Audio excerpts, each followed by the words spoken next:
The question that came up, this was another really good one. And I have to say, I talk to a lot of people when people call in and schedule time with us with career advice, what credential to get. I enjoy doing that. And so the question had come in, I am an RHIT, which is an AHIMA credential, by the way, and have been coding for 25 years. I see most have a CPC or and CRC. I know while looking for contract work, some of the first questions are, do you have it's an HCC, no, do you code HCC charts in some places, whether you are an RHIT or CCS? Some places are requiring CPC coding. Is it, in your opinion, worth going and getting these certifications? I don't really know what they entail, but I would love to find out. Well, I have an answer for you, ST.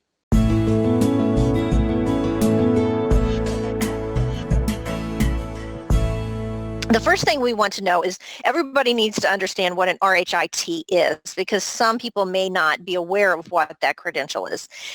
It is similar to a CPC in the training, similar but not the same. Basically, with AHIMA, the RHIT is a credential that you get, but it's required that you have an associate's degree in healthcare not healthcare administration, health information technology. So with this degree, you have to have 60 credit hours. And it will give you, that means you're going to have to take your English, your history, your math, and all the others. But they also teach you some coding and some management skills with health information technology.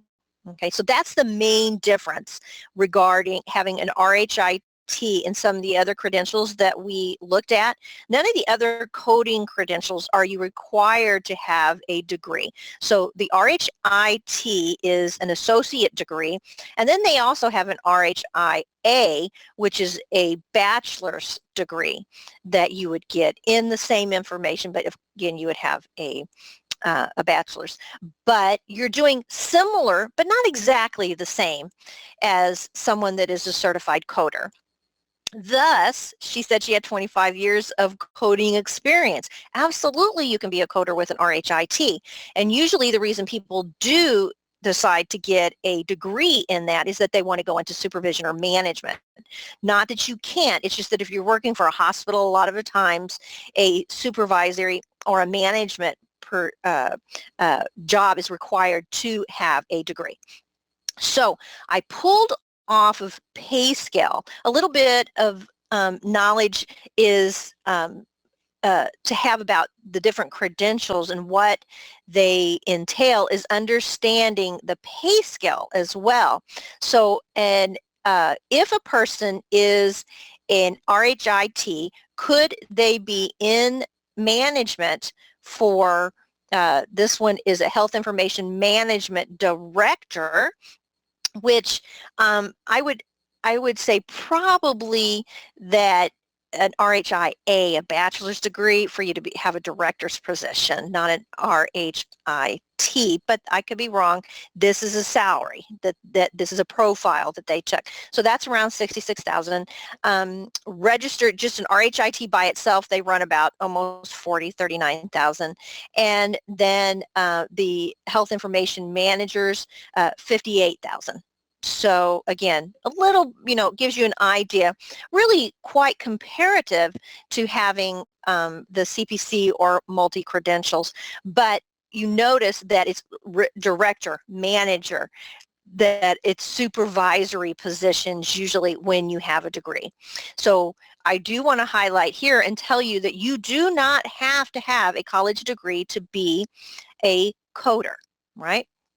So if we scroll down a little bit, we can see that some of the coding positions by this payscale.com comparable. So with the 64 medical coders that they surveyed, it was around 39,000, almost 49,000. So that's a medical coder, meaning you're probably certified. I would tell you that if you want a better review of salary, you need to jump out to the AAPC and look at their salary study that they do every year, because it's a lot more than only 65 64 coders that you've got hundreds and hundreds of coders that they're taking the pay scale because it's going to be more than 39,000. Health information managers around 51, and supervisors 50, and coding managers 71. Now, can you be a coding manager without an RHIT or a degree? Absolutely, you can, and you can be a supervisor. So again, this was a study that was done by someone that isn't a coding organization giving you the information, so you can take it with a grain of salt that way, or meaning they didn't survey as many people. Again, I want you to know that AHIMA is the one who credentials an RHIT and A, and they are a degree program. I did find this statement, which I found extremely interesting, that came out by AHIMA. They stated an emphasis needs to be placed on programs growth at the baccalaureate level, meaning a bachelor's degree, and graduate level, meaning a master's degree, to move the profession to a higher level of education rapidly. And ultimately, the article that I read where the statement was found, and I footnoted it here for you, they're going to phase out the RHIT, meaning and AHIMA is known for very high standards, which is a good thing. But in other words, they're going to phase out the associate's degree and encourage people to go ahead and get a bachelor's degree, the RHIA. And so that's important to understand, okay? But they're not going to do that for, like they said, 2027. But still, it's coming. That's their idea. That's their long-term game plan. So is it important to think about getting other credentials? Absolutely. If that's the case, if they're going to phase out the associate's degree, then you can bulk up your salary and your earning potential and also your knowledge by picking up other credentials, becoming multi-credential.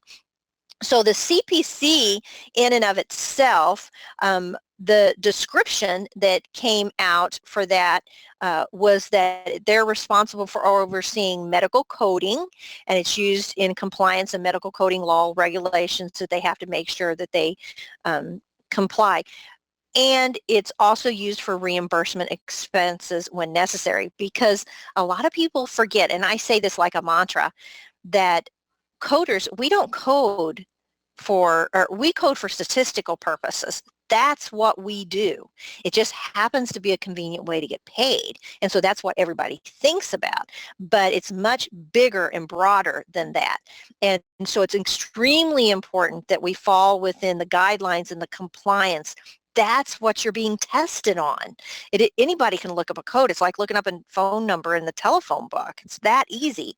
However, following the guidelines is a whole lot harder, and you have to have a medical knowledge, pharmacology knowledge, disease process, etc. Now, per the AAPC, this is their statement about the CPC credential. And I also put a link there at the bottom so that you can go in and look. They talk about the skill sets and other things that you need or will be trained in if you are going to acquire your CPC credential. So if somebody is asking, what credential should I get if I'm an RHIT? If you're interested in a specialty, and quite honestly, our person who submitted this question has been coding for 25 years, I wouldn't get the CPC. You've got it with the RHIT. You need to think about a specialty or something that is broader than what you're already doing. So I would look at the CRC or even the CIC as an inpatient coder. RHITs are often found in inpatient coding, but CRC is the wave of the future. So if you got training as a risk adjustment coder, because right now we have Medicare and Medicaid that risk adjust, and now with the ACA, the Affordable Care Act, all insurances that are federally funded risk adjust. And a lot of insurance companies are scrambling to find coders to work for them so that they can follow and understand risk adjustment, whereas Medicare and Medicaid have been doing it for years. It's really a more effective way when you're trying to budget for money as well. So extremely important. And of course, it doesn't help for me to explain this and then tell you that I'm biased, because I absolutely love risk adjustment. It's all based on diagnoses. And again, it's the wave of the future. In my opinion, CPT is going out, and will be using ICD PCS to replace it most likely in the future. And risk adjustment will be what we'll be using to base our payments, how sick the patient is versus what we're doing to the patient. And so those are the two, the credential I would go after in this question, the CRC, because you're already coding. You don't need to replace that. And then start looking at specialties. You might want to get into cardiac or oncology or something like that. So again, this is a description of what the CRC states and as what they're responsible for in addition to the CPC. Hope that answered your question.